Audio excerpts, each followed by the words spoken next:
রাজধানীর অভিজাত এলাকা গুলশান এখন যেন অভিজাত জেলখানা।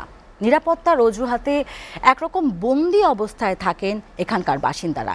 বিভিন্ন সড়কের প্রবেশ মুখে লোহার গেট তৈরি করে রাত 12টার পর সেগুলো বন্ধ করে দেওয়া হয়।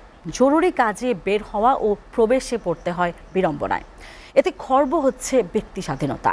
সিটি কর্পোরেশন ও পুলিশ প্রশাসনকে না জানিয়ে ক্ষমতার অপব্যবহার করে গুলশান সোসাইটি এসব অবৈধ গেট নির্মাণ করেছে। এতে ক্ষুব্ধ গুলশানবাসী, তারা দ্রুত এসব গেট অপসারণের দাবি জানিয়েছেন। হেদায়েতুল্লাহ সীমান্তের 3 পর্বের ধারাবাহিক প্রতিবেদনে দেখুন প্রথমটি। 5 বছর প্ল্যানে প্রত্যেকটি গ্রামে হাজার ফ্যামিলি থেকে 500 থেকে 1000 ফ্যামিলি পর্যন্ত শেখ মুজিবুর রহমানের একদলীয় বাকশাল শাসন ব্যবস্থায় দেশের প্রত্যেক ইউনিয়ন ভিত্তিক বহুমুখী সমবায় সমিতি চালু হয়। 64 জেলায় দেয়া হয় গভর্নর। এর মাধ্যমে রাজতন্ত্র প্রবর্তনের প্রচেষ্টা চালানো হয় দেশে। আর সে সময় থেকে সমবায়ের মাধ্যমে বিভিন্ন সোসাইটি গড়ে উঠতে শুরু করে সারা দেশে। যদি সমবায় ব্যবস্থাটাকে আমরা খুব যথাযথভাবে কাজে লাগাতে পারি এবং আমাদের বিদ্যমান যে সমবায় আইন এটাকেও যুগোপযোগী করতে হবে। পরে মুজিব কন্যা পতিত শেখ হাসিনা সরকারের আমলে রাষ্ট্রীয় পৃষ্ঠপোষকতায় চাঁদাবাজির জন্য প্রাতিষ্ঠানিক রূপ পায় এসব সোসাইটি ও ক্লাব। তখন প্রভাবশালী মহল ও আওয়ামী লীগারদের দিয়ে তা পরিচালনা করা হতো এসব সোসাইটি ও ক্লাব। ফলে নাগরিকদের শোষণের হাতিয়ার হয়ে ওঠে সোসাইটিগুলো। গত 16 বছরে রাজধানী সহ সারা দেশে সোসাইটিগুলো চালাতো পতিত ফ্যাসিস্ট ও তাদের দোসররা। রাজধানী ঢাকায় এলাকা ভিত্তিক এসব সোসাইটি গঠনের নেপথ্যের কারিগর ছিল পুলিশের সাবেক আইজি বেনজির আহমেদ। কমিউনিটি পুলিশিংয়ের নামে সংস্থা বানিয়ে তিনি প্রশাসনকে বিভাজন করেন। সরকার পতনের পর ভোলপাল্টে এখনও সেসব সোসাইটি রয়েছে বহাল তবিয়তে। এমনই এক প্রতিষ্ঠান গুলশান সোসাইটি, যা গুলশানবাসীর গলার কাটা হয়ে দাঁড়িয়েছে। প্রায় 30,000 বাড়ি ও ফ্ল্যাটের মধ্যে সদস্য আছে মাত্র 3,000। এর গুটি কয়েক সদস্যদের মতামত নিয়ে গুলশান এভিনিউ এর সংযোগ রাস্তায় গেট নির্মাণ করা হয়। লোহার গেটগুলোর খরচ পড়েছে আকার ভেদে 1 থেকে 2 লাখ টাকা। দিনের বেলায় গেটগুলো খোলা থাকলেও রাত 12টার পর বন্ধ করে দেওয়া হয়। এতে বিপত্তি গুলশানের অধিবাসীদের। রাতের বেলায় গেটগুলো বন্ধ থাকায় প্রতিনিয়ত বিপাকে পড়ছে এলাকাবাসী। আবার গ্রাম কিংবা বিদেশ থেকে আগতদের পড়তে হয় ভোগান্তিতে। বেশ কিছুদিন ধরেই এই গেটটা বন্ধ দেখতে আসি, খুব ভোগান্তি হচ্ছে। ফিরে যাচ্ছি, ডিউটি শেষ করে বাসায় যাব, এখন এসে হঠাৎ দেখি গেট বন্ধ। এখানে একটা মেডিকেল আছে, সাবদি মেডিকেল।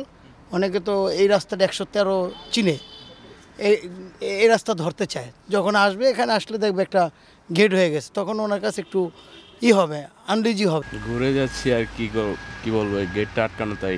অনেকে অভিযোগ করেন স্বাধীন দেশে স্বাধীনভাবে যাতায়াতের ক্ষেত্রে গেটগুলো বিঘ্ন ঘটাচ্ছে। তারা কঠোর ভাষায় এর সমালোচনা করেন।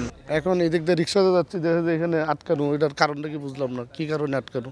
এটা ভোগান্তি, আমাদের জন্য একটা ভোগান্তি না বলে। পুলিশের গুলশান বিভাগের উপকমিশনার জানান, গেট নির্মাণের বিষয়ে আলোচনা করা হয়নি। নতুন করে যে বিভিন্ন জায়গায় গলির মুখে যে গেট স্থাপন করা হচ্ছে, এই বিষয়টা আমরা একেবারে আমাদের কোনো অনুমোদনও নেয়নি বা আমাদের মৌখিকভাবেও জানানো হয়নি। এরকম তথ্য আসছে যে এটা গুলশান সোসাইটির পক্ষ থেকেই এরকম করা হতে পারে। তো তাদের সাথে কথা বলতেও বলেছি, দেখা যাক, আমরা বিষয়টা একটু চেক ব্যাক করে দেখি। এ বিষয়ে গুলশান সোসাইটির বক্তব্যের জন্য যোগাযোগ করা হলে সভাপতি সময় দিতে রাজি হননি।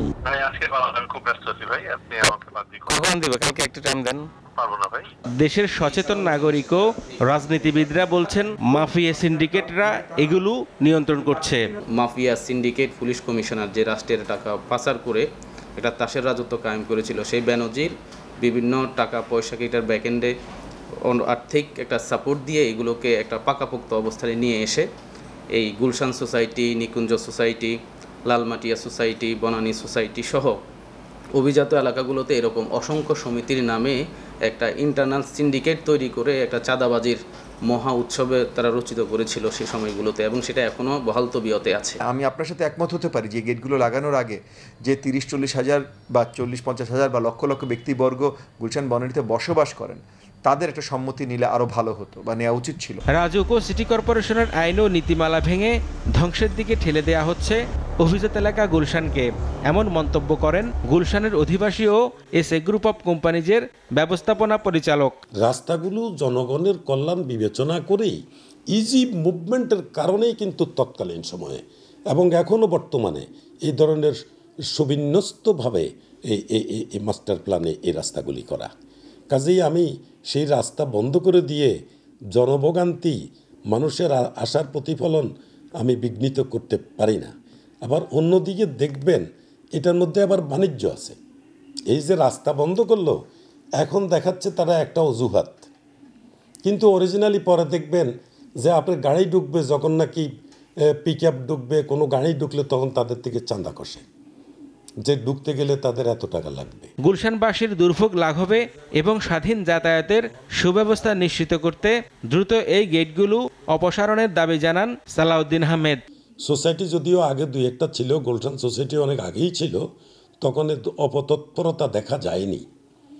ইদানিংকালে যখন ধরেন এই হোলি আর্টিজানসেই হত্যাকাণ্ড ঘটেছিল, এই হোলি আর্টিজান হত্যাকাণ্ডের পর থেকে এই ধরনের মানে গোল্ড কমিউনিটির অনেক অনিয়ম পরিলক্ষিত হচ্ছে। আইন তো প্রশ্নই আসে না এটা বেআইনি।